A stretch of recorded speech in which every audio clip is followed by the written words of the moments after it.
The title of my research program is called Settler Colonialism Destroys to Replace. The background of my research program is Australia Day, which is a nationalistic day that is celebrated on the day that signifies the first fleet arrival in Port Jackson, the raising of the British flag, and the declaration of sovereignty of the eastern seaboard of Australia for the British Crown.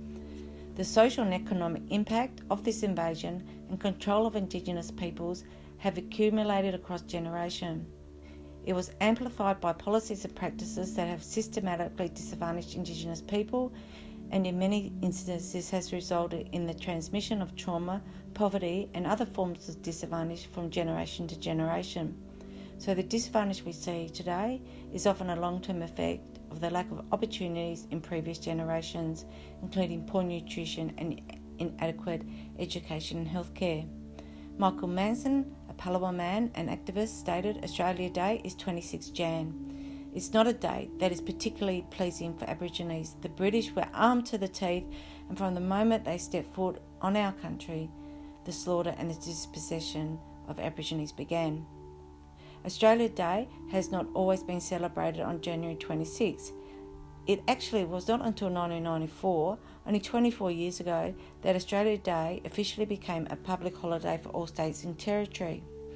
It has widely been accepted that before 1988, Australia Day was largely just an excuse for another public holiday.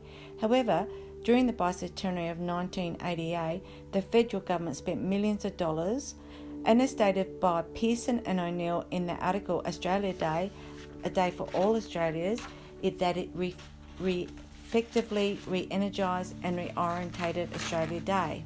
However, Indigenous Australians have continued to mourn this day ever since the invasion. And whilst it would appear in recent years the Invasion Day protest marches in all capital cities and larger communities have increased in number, and the momentum of the hashtag Change the Day campaign, in a 2019 poll, the Institute of Public Affairs reported that still 75% of Australians support Australia Day being on January 26. The broad question for my research program is, how can social media influence the non-Indigenous community of Australia to change the date of Australia Day from January 26? Social media, Facebook and Instagram, have become an everyday source of news and information on the political sphere within Australia. Never have we seen the power of social media determine the political and civic cultures as in this current climate of clicktivism. It can be said that social media in democracy and politics has changed the way in which we engage in our elections and create political movements. Aboriginal people are no different than this. Aboriginal people, urban, rural and remote, when they do have access to reliable and personal internet use social media at a higher rate than non-Indigenous people.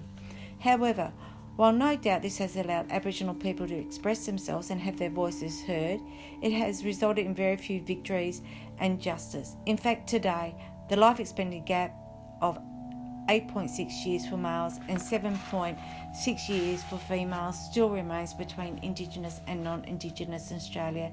And even though Aboriginals only make up 3% of the total Australian adult population, they do represent 28% of the total adult population in prison.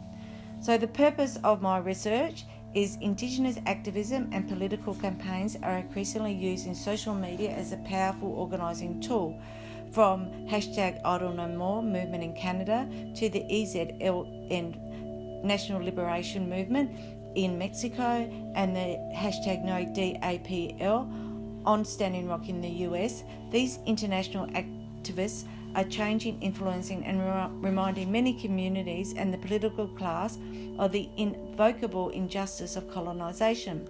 It is believed that Australian Aboriginal activists can learn much from their international brothers and sisters and their use of social media to drive positive change. This type of research is quantitative research, is unobtrusive and non-reactive, and will be using secondary data analysis and contact analysis. Quantitative research is often used to quantify the problem and generally involves and works with numbers that visualise the patterns in those numbers.